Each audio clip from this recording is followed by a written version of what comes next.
Sometimes it is. It's crazy. I don't know what it's going to do. Kind of a crapshoot, huh? Completely. I'm trying to. Yeah. Oh, were you part of the Williams team? I was part of that. I've seen Phil. She's still a voice on that. Is she here now?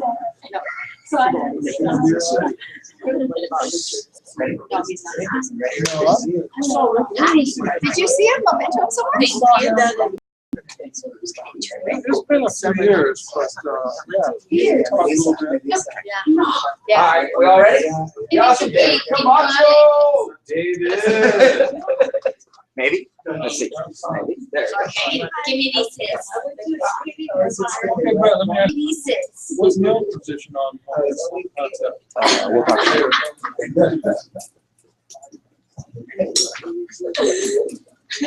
Hello, everyone.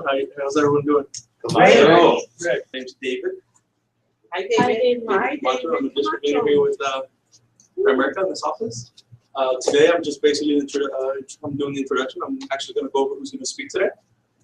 Today, I'm going to Rana Sears, Senior Vice President here. Just to introduce her a little bit, I think of her as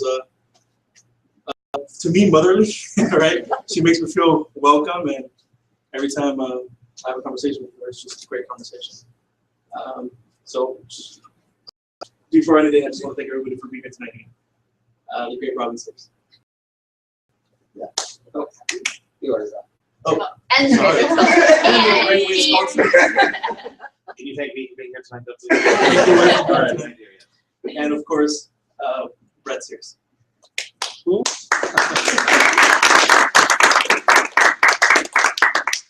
well, hello, everybody. Hi.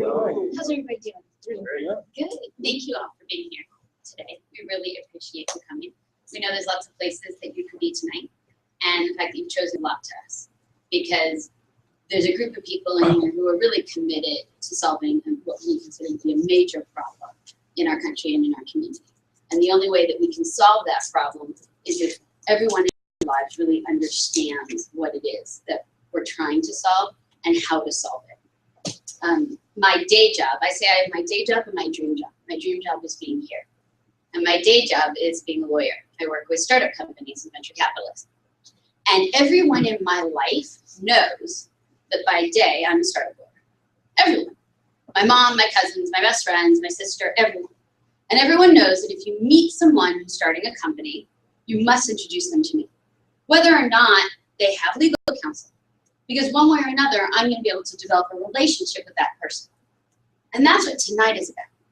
Tonight is about the fact that everyone in our lives needs to know what we're committed to, because that's the only way that we can have full support for what we're trying to accomplish.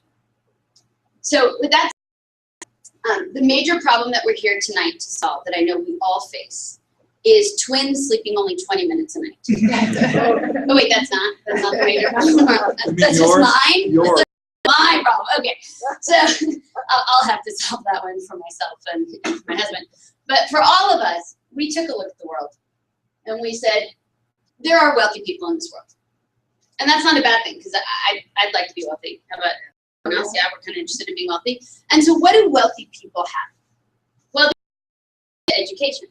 In fact, education, for the most part, is institutionalized at the top, right? Like great-great-grandpa went to Princeton or Harvard, and grandpa went to Princeton or Harvard, and that means that the next generation is going to Princeton or Harvard.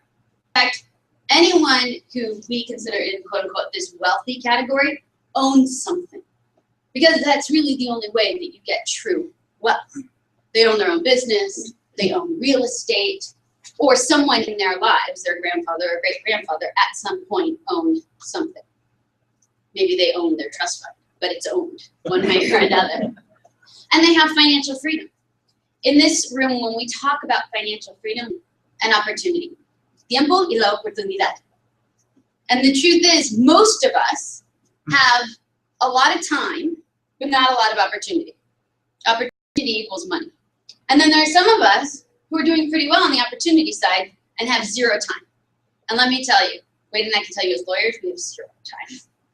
So the real financial freedom comes from when we have the time to make the choice that we want for our life, the resources, the opportunity to follow through with it. And financial guidance. The truth is that a group of people, a large group of people, wake up every day and say, how can I serve these folks at the top? I'm going to spend my time serving someone, helping someone, making money off of someone. Am I going to choose the person who has $40,000 or the person who has $400,000? The person who has $4 million. That's who I'm going to go work with. And so there's plenty of access to financial guidance at the top. There's institutionalized service and support, the group at the top. And so what's happening at the bottom? At the bottom, we say we've got the folks who are not so wealthy.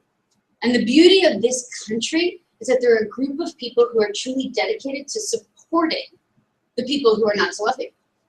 We offer free preschool, Head Start, because as a country, we recognize the important value of early education. College grants, so that folks can go on to college, so that folks can actually get an education and make a difference in their lives, different from what their parents were able to do. Financial support, and hundreds of thousands of nonprofits in this country are available to make sure that these folks are taken care of. Hundreds of thousands of people wake up every day to have an impact by helping folks who are not so wealthy. And that leaves this really big blank space. It's pretty daunting. And so what's happening here? Here, we have what I call everybody else. That's you.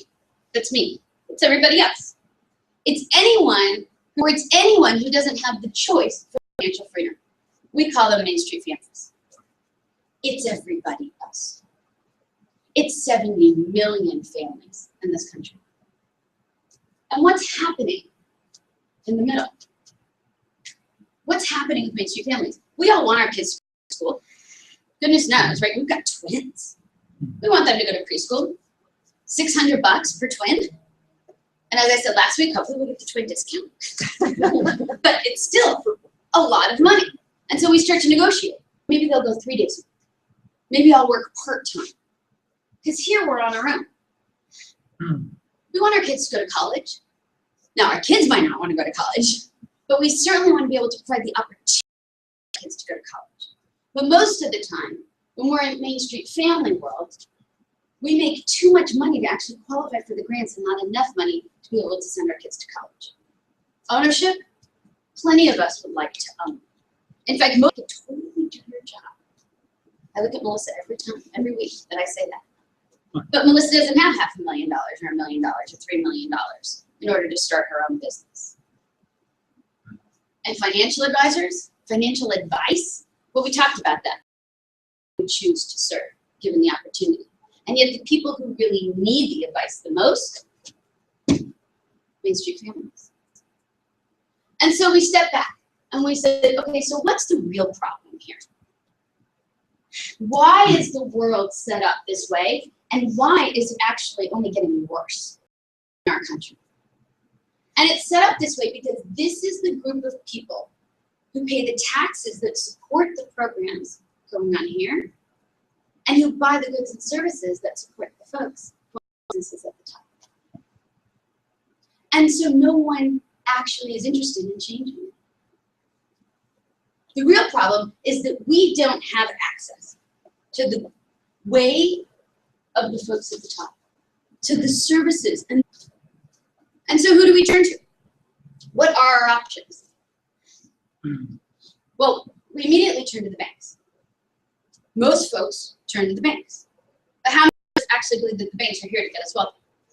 Not so much, right? Lots of head shaking. How about the lenders? How many of us believe that the lenders are here to get us out of debt? No, not so much. Insurance companies here to protect our families? Number one priority? No? Lots of head nods. How about corporate America? Here to give us lots of opportunities? No, not so much. So the institutions that are actually, we're told, designed to support us. And the speakers, we are at a really, really special time. And so Wade just talked about like this 2 to 3 generation plan, and I never wanna mistake that, because I grew up in a small. Ourselves, save our money in the bank. When we put that money in the bank, we're earning, on average, less than 1%. But what is the bank with our money? They're taking our money and investing it. And they're earning 5% or 10% on our money. So you think the bank has any interest in teaching us how to do that? Absolutely not. So the folks that we have to turn to have no interest in helping us. But here's the real problem. I always like this part, because everyone's like, oh yeah, this problem. Wait, that's not the actual problem? No, that's not the actual problem. I was sitting in Brett's office before we started this, and I was looking at the bookshelf. But this opportunity for access, we sat back and said, look, a 2 to 3 generation plan is phenomenal. The reality is that, you know, I sat with Cindy and Arturo a couple years ago, and we put together a plan, and they weren't on the road to financial freedom. Is that a fair assessment? But now all of a sudden, they're on a road that if they do this and their kids are involved and they understand, their kids' will legitimately be worth in the tens of millions of dollars. That's not big story. That's not like you know, podium stage. That's legitimate. In 2 generations, your grandkids will be worth in excess of $10 to $15 million. We just have to run the numbers. Now that's pretty amazing. They don't have to risk everything. Doesn't have to quit a job. Doesn't have to do the crazy thing. Doesn't have to hit the lottery or bet Facebook. Literally has to save and invest, leverage the resources, and do it consistently. But Cindy sat there and said, now I love the idea of my grandkids, but I don't want to have grandkids right now. The reason we need to create such a disruption is because we could, I mean, I look at my parents, right? My parents it's not so bad. It could be worse. They're getting Social Security, right? They set up, you know, a small amount of money to make sure that they were taken care of. But even in a situation where your parents might not be so bad, might have done okay, they grew up, they worked, they built a life and a family in a different way than we're in today. So on the one hand, we can say, okay, I see where my mom is, I see where my dad is, I see where my grandparents are, and I don't want to be there. That's the easy path. That's the easy way to say. I get, right? It's one of those things. But I remember being a little kid. I tell this story every once in a while, but it makes me up. I remember I loved the mail. Like, but what we need to realize and remember and pay attention to is it's simply not the same ones. Institutions that our parents relied on. We can't rely on the pension plans that our grandparents relied on. And so in either case, we have to make a fundamental shift in the way that we operate, in the way that we think, and in what we do when it comes to our planning, when it comes to our futures. And the problem is real. I mean, we're all sitting here nodding our heads. Yep. boom. A couple weeks later, phone bill came in. She goes, is it the fat one or the thin one? I go, I don't know, it seems pretty thin. But we don't do anything about it until it really impacts us. Last week, I talked about preventative medicine, because this one always gets me. I'm constantly, when I'm driving in the car, it used to be to work. Now it's just like for 2 minutes by myself. I'm driving the car, and Kaiser commercials always come on. And they talk about preventative medicine and doing diet and exercise and all of these things. But we don't actually really engage in it until there's a problem, right? Until we get the high cholesterol test back. Until we find out that we've got a terminal illness or potentially terminal illness. And that's the same thing that's happening. A little bit behind, so am I the only one that's ever been on that cycle before? It just becomes a cycle. Now there's somebody like, I've never done that. I know you have other things. No one ever taught me, what I didn't realize was you actually pay extra money when those bills are late. I never knew that. I never paid attention to it. Just stare it off. See, we have a tendency to develop. Now we're in rush mode. Now we're in catch-up mode. Now we're in fire mode. But the only way we're going to have a shift, the only way we're going to have a change is if we start now. So that we don't have to catch up. But we're actually leaping forward. We're ahead of the game. We're there before the tragedy, before the catastrophe. That's how we make a fundamental shift in our lives, in our communities, and in our country. So the real question is, what is that shift? What is that shift? Great revenue. Money we earn today, work we did today, they pay us. And we have the option for profit, the ability to open up another location and have them leverage passive income and revenue. Does that make sense? At our job, we experience revenue. Do most of us get paid for work we did before at a job? No. Do we get paid to train somebody else to get them successful? No. What we do is we put in time and we earn. But the reason ownership is so critical is we have access to those three things. Well, we said, okay, how do we do it? It's one thing to throw ownership on a slide. I've been here 20 years. We can throw anything up on a slide. She talks about how we should be angry about the situation, about how we not only is the problem still the same, right? We have the same problems that our parents did. It's retiring with not enough money, okay? And their parents had the same problem. We all have this problem in the system that we're in and that we're participating in, and there hasn't been a solution that's been good for that middle group, right? But now the world itself has also changed as well. So it's sort of a double whammy where even the things that we could do before that made it okay, not a great solution, but something that we could live with, that's what our parents did and their grandparents did, it's not there anymore. So Robin has this job where she has to give you guys all this bad news, and my job is to kind of offer a solution for you, and I get to be the happy guy, right? So we have to have a leverageable support system. Why? I am not an expert in administration or paperwork. How many of you are phenomenal in organization and structure and back office support stuff? Right? There's like 3 people in the room. But how important is it? It's critical. See, the challenge is they say, idea that the wealthy are just born into it generation after generation after generation isn't necessarily true. 7 out of 10 people start the same way that we do. So what's the difference? Well, the difference is that the wealthy think differently about money. And so what do they do to create it? Well, we boiled this down to 4 principles about what the wealthy do to create money. The first principle is that they lock in advances for their family. What does this mean? It's actually very simple. They look at their kids and they say, no matter what happens, you are not sliding backwards to where you are right now. And how do they do that? Well, they establish trusts. They establish all these financial mechanisms with lawyers, right, that help them make sure that if something happens to them, that their family is not going to slide back. All right? What's the second thing they do? the challenge is fires start happening in the back. So now they're time and attention into the back. But they don't get paid doing the back, but they got to do the back. So now they're like, I got to be in the front, but I got to go ahead and get the back. And they spend 8 months digging ditches going frontwards and backwards. And they go, God, my life was easier when I was working for the knucklehead because he dealt with all that stuff and I at least. We said, man, if we're going to really attract this group, because there's one path, we have to have a leverageable support system so we can keep great people with that spirit in business and growing so we don't have to transfer that burden to them because it needs to get done. And then we need In March, he checks out for a month. I don't hear from him for a month, and his taxes aren't that complicated because he's doing his taxes, right? Well, the wealthy understand that if you have complicated taxes, you get an accountant to do that for you. Now, listen, we may not be able to afford an accountant to do that right now, but at least we know that when we get to that point, we're going to hire an accountant to help us because we can use our time to help generate wealth for us versus trying to figure out how much to pay the government. Doesn't that sound like a better idea to do that? Say how to figure out how not to pay the government. And then the fourth thing they do is they cultivate strategic partnerships. The wealthy understand that basically when there's a problem, they can contact other people. Who here knows who Oprah Winfrey is? All right, everybody should raise their hand. Everyone knows. Okay, I know you're not. You're like, okay, good. So Oprah Winfrey basically said that the reason why that she's so wealthy is there are 6 people in her life that she can point to that are the results of why that she's so wealthy.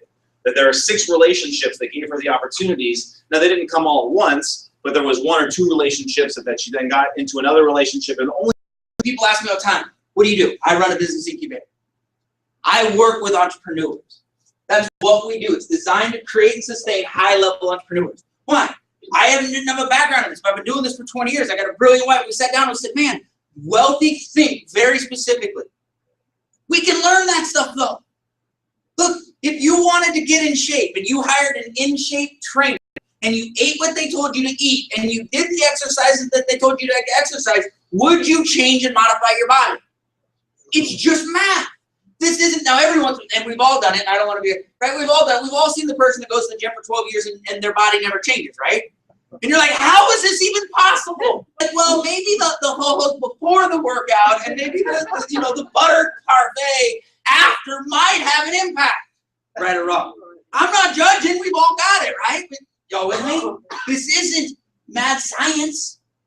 There are ways to create success. Profits helping them. So what we're going to do is all those people are taken care of. We don't care about these people. The only people we care about are the people in the middle. So everything Primerica does is with an eye on helping those people in the middle.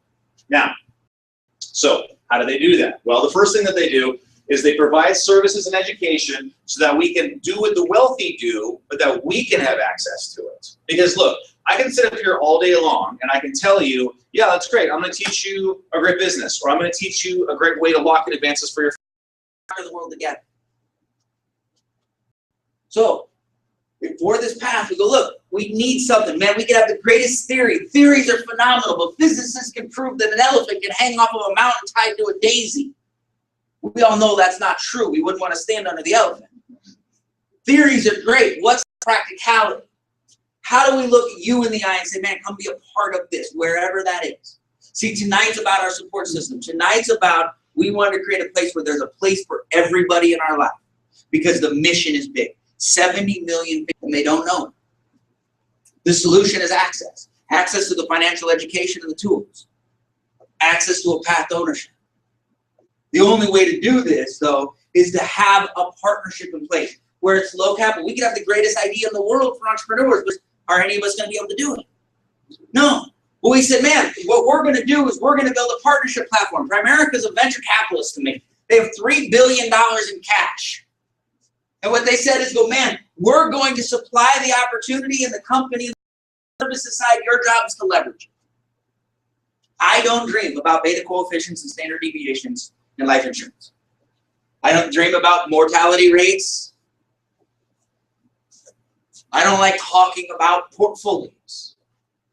But I love knowing that the people that we need to get that information to have access to the best on the planet. Because I want to make sure that the kids go to college and that we get to retire. And I don't need to stand and say, I'm going to build you the greatest portfolio if I can introduce you to people that's hard so that our kids don't slide backwards. All right, so that's number one. Number two, what do? Well, we develop habits. We do this. And then at the end of the day, guys, it just has to be worth it. But as time goes on, if you get used to the habit of saving, right, if you take that money out, all of a sudden for that month, maybe you're not going out to eat one time less. Then as your situations improve, be better at saving, your habits grow higher. Now, like, look, the reason why that's important is if you can develop a habit, I don't care what it is, if it's for saving money, if it's for going to the gym, if it's for reading a book a month, the skills for one habit are the same skills for developing another habit. We walk out of this, when you walk out of your house to look at Elvira, these are some nice people and they're passionate about what they're doing. If we accomplish that, we did something special. Because in today's world, not only is it a different world, but we're a little jaded and we don't believe that a lot of people are on a mission to do anything. Everyone's trying to In 5 years. stand in the gap and make a difference. We can be proud of it. We're going to build with our advocates. Here's what we know. 70 million families are stuck and they don't know them. What's the reason that we not? Now, leveraging experts. How do we do that? Well, Primerica provides something called management. Problem, can you fix it? See, the dilemma isn't just that there's a problem. We'd all love to say 15% For our money. I don't care what it is that you do. It doesn't matter. Every job is hard. Every business is hard. So it's a competitive marketplace.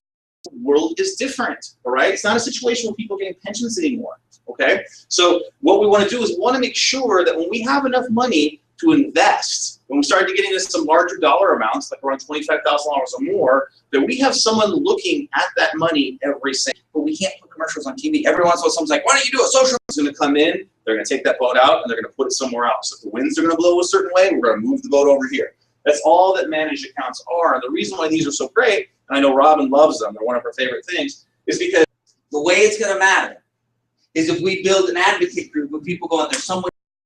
they're busy. So they need people, smart people to watch that. We have access to those people. And then finally, we cultivate strategic partnerships. Now this one's my favorite. Because I didn't have anybody when I was 13 or 22 years old sitting down with me saying, entrepreneur, let me teach you the difference between what the wealthy think and what the rest of us think. All I did was, I saw my parents get their house foreclosed on when I was 15, and at 22, I got a car repossessed. Why? I was modeling the exact same behavior. And there's going to be some that say, wait a second here. For 70 million families, what if I help? What if there was a space for me to change my situation? What if that one generation path was an option? And we go, great. So how do our associates work? But this is also really critical because there's lots of people that are in different phases of their life. One of my favorites, we create a position we call our GAPs. It's our Gathering Asset Partners. I love this. There are 10, think about this, just think about this for a second, right? Forget anything else, just concentrate on this for a second. There are 10,000 people turning 19 years. This is the first generation that's ever had access to a 401k or an IRA, ever. Their parents have pensions. So these are people that are making 40 grand or 60 grand or 110 grand. Which the checks never bounce, and so they have all the services and education. But they're a company in Duluth, Georgia, all right? The convention's coming up in July, and so I'm going to the convention. So there's going to be 50,000 people that are going to be there, right? And then that's a big strategic partnership for America, and they're in Duluth, Georgia, right? And we meet them once every 2 years. So what's really important is our advocates here with what we're trying to do. Look, what we're trying to do. They're going to literally be targets for this industry. Does this industry have a very good reputation of making sure that people are taken care of? No. We said, wait a second, what if we could attract amazing people today? You're trying to change your life.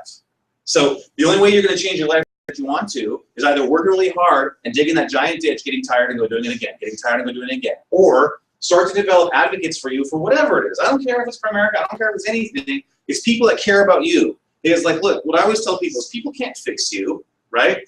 But it's a lot easier to fix yourself when you have just moved it into the management accounts and let them do their job. Let the experts do it so they didn't get taken advantage of. The part-timer makes an extra $4 grand. Fix yourself or develop habits or do the hard things when you have people fighting for you and you can fight for them. And that's really what the wealthy understand that, and they do that from the time that they're born. Babies are coming out. They're like, the families are like, you know, some of us, like when I grew up in the Midwest, and so we're football people, right? So we put football helmets on people, like, you're going to be a Green Bay Packer baby, right? And then that's great. That's what we pass forward with our human capital, and that's awesome. The wealthy, yeah, maybe they have football teams too, but they're going to be like, not only are you going to be a Green Bay Packer baby, and you're going to love the Green Bay Packers, but you are going to meet the best and the brightest. We're going to put you to access to all these people. You're all going to work together, and your life is going to be amazing. Because I'm going to date myself here. I'm going to put a football in this hand and my Rolodex in my baby's other hand, right? And they're going to take a picture of that, and they're like, this is the future for you. That's all strategic partnerships and advocates are. That's all we do. So I'm super excited about this because this plan, this is the happy part, is a 2 to 3 generation plan. If I had fireworks and pyrotechnics, I would do it. But this simple plan can give your family tree financial freedom in 2 to 3 generations. If you start it right now, grandkids, great-grandkids, somewhere in there. Now look, not so great for us, but how would you feel if that your great-grandkids went into a mansion and there was a picture of you? But they get to have that conversation. David Camacho gets to go, man, I'm starting to build a company, I'm starting to grow Samsung, this stuff, but man, what if I could take these skills and build into a business for myself? The ability to work with an entrepreneur, keep the security and make a difference and not have to risk it, that's unbelievable. And then the opportunity to leverage passive income, revenue, and profit. We said, man, we needed a space for everybody. So whether it's for our associates, their gaps or their part-timers, or how many think there's going to be a hologram of Wade next to his urn? Not going to be an oil painting, right? It'll be my Rolodex. It'll be like a Rolodex. So it's funny. In the back there, I'm really excited. Just things are moving. I had some amazing conversations. First of all, thank you guys all for being here. And the speakers, we are at a really, really special time. And so we talked about like this 2 to 3 generation plan, and I never want to mistake that because I grew up in a small town in Iowa, right? Both my parents were teachers. We got our house foreclosed on. My parents never talked to me about money, right? They saved for my college and a life insurance policy. No one ever saved my money. The conversations of money was not something that we ever did. Why? Right? How many of us have ever made a decision about money that we knew was right? And 5 years later, it was the dumbest thing we ever did. We won't even tell anyone else that we did. I'm the only one. Like, we've all done some of this because we can only make decisions based on our exposure. The challenge is most of us protect the people in our lives from those mistakes because we don't want to get judged or we don't understand or any of this other stuff. And there's a philosophy shift that we've got to be able to introduce. And it really is, right, this opportunity for access. We sat back and said, look, a 2 to 3 generation plan is phenomenal. The reality is that, you know, I sat with Cindy and Arturo a couple years ago and we put together a plan and they weren't on the road to financial freedom. Is that a fair assessment? But now all of a sudden they're on a road that if they do this and their kids are involved and their kids will legitimately be worth in the tens of millions of dollars. That's not big story. That's not like you know, podium stage. That's legitimate. In 2 generations, your grandkids will be worth in excess of $10 to $15 million. We just have to run the numbers. Now that's pretty amazing. They don't have to risk everything, doesn't have to quit a job, doesn't have to do the crazy thing, doesn't have to hit the lottery or invent Facebook. Literally has to save the best, leverage the resources, and do it consistently. But Cindy sat there and said, now I love the idea of my grandkids, but I don't want to have grandkids right now. Like, it's going to be a little bit out. But what about Arturo and I? What about us? Because we both work hard and we do this, but it'd be nice to have that financial freedom today. It'd be nice if over the next 3 to 5 years, we could build something for our family so that we could do what we want with whom we want in any fashion and style that we wanted also. We sat down and we said, look, if we're going to stand in front of a group of people and we're going to say we have a mission, we believe that 70 million families in this country are stuck. But it's not just that we're stuck, it's that we don't know. Because most of us, did any of our parents deliver it through a strategic partnership model? We have to have an expert in Primerica because most of the people in our lives don't think of us as financial services experts. And so if we have to hold ourselves as financial services experts, we have to grow a tremendous amount of skill, which is who we are. We need to get the products and services to them, so we need to develop the relationships. Well, now we can absolutely accomplish it. We can leverage a $3 billion company whose checks never bounce. We can provide the right products and services to a group of people that no one's talking to. We can introduce the perspective of locking in advances, of developing habits, of leveraging experts and cultivating strategic partnerships, which will absolutely shift not only your financial life, but your life. If you teach your children to stop starting over and to lock in advances, the conversations change. If you teach your children to develop habits instead of focusing on actions, conversations change. If you teach your children to leverage experts versus getting validation from figuring it out on all yourself, the conversations change. That's the phone bill, let me pay it. Does this make sense? So all of a sudden for years, I'm like 6 years old, 8 years old, 10 years old, 15 years old, 12, like unbelievable experiences. I start dating a lady, right? We live together, phone bill comes in. She goes, honey, phone bill comes in. I'm not a dumb guy. I go, is it the fat one or the thin one? What I didn't actually pay attention, did you know that the thin one is if you don't pay this, it's going to get turned off? Have any of you ever paid that bill? But the 50 of us, leveraging the tools we got, might be able to attract 100. Now the 150 of us won't change the world. Guys, we got to be real. 150 people can't change the world. 70 million, it's not going to happen. But the 150 might be able to get us.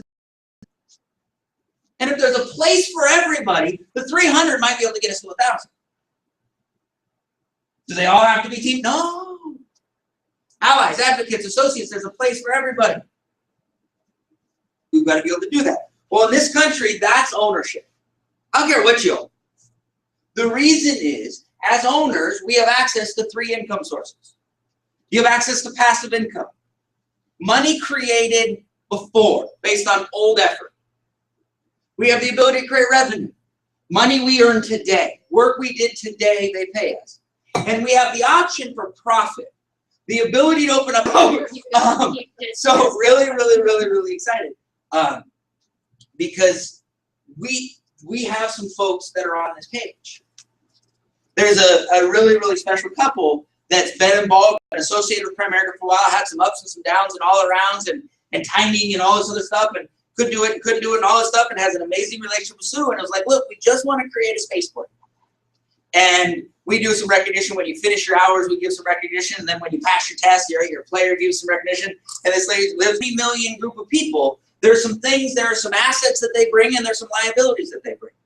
One of the assets is there's a Main Street entrepreneurial spirit. There's a group of people wake up in the morning and say, I don't want to feel like this anymore. Maybe I don't come from the right side of the tracks. Maybe I don't have the silver spoon. Maybe I don't have all the money. Maybe I don't have the great idea. Maybe I don't have all the education. But there's something inside me that says, I don't want to feel like this anymore. And that's an unbelievable player in the organization, the awesome care. Congratulations. So for finishing your hours, congratulations. And then this lady I'm really, really, really excited about, because about 2 weeks ago, go ahead and stay here, about 2 weeks ago, passed her test and got licensed, and she's like, I'm gonna go out and do this. And so not only did she help her first family, but she got her first checks. And families are good, but checks are also positive, right? Because it's part of the stuff. And I'm incredibly excited because she also had been through this and some ups and downs and all arounds, and took her a couple times to take the test. She's like, I won't quit. My God. They started working for somebody else, and they were pretty good at it. They realized that their boss was a knucklehead, and they said, man, I can do what this guy or gal does. They start some side work. They get a few.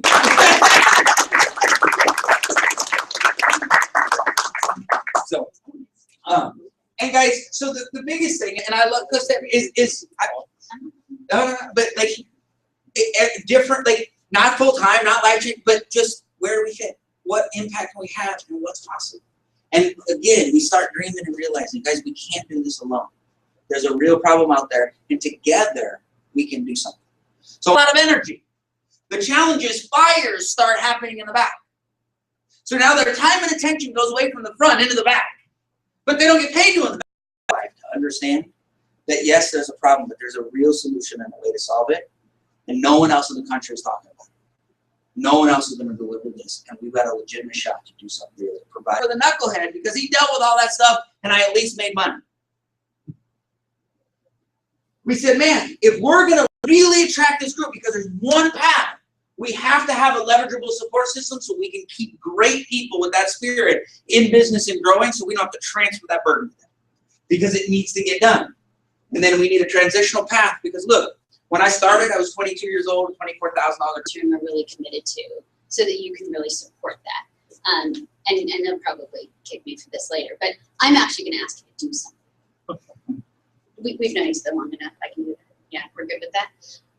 I'm going to ask you to take a little bit of time when you leave here tonight, because you've been given a treasure map. And I'm going to ask you to think about who else in your life deserves to just know about the treasure map. Because the only way that we're going to make the difference that we talk about is if everyone in our lives knows about the treasure map. We can't make people follow it. That's a and we found great people, and we gave them a way to build themselves out of a job, to grow as an entrepreneur, to grow the skills, to grow the resources, to harness that spirit and leverage their support system. Then we have a shot. And third, that you believe deserves access to that map, so that as a community, we can actually start to make a real difference in the world and in our lives and for our families. So thank you. Thank you. Have a great night. Right?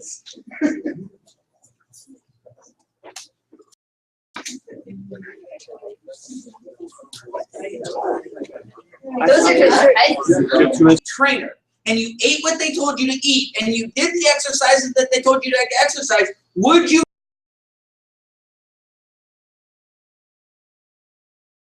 Right, we've all seen the person that goes to the gym for 12 years and their body never changes, right? And you're like, how is this even possible? When you're like, well, maybe the ho-hos before the workout, and maybe the butter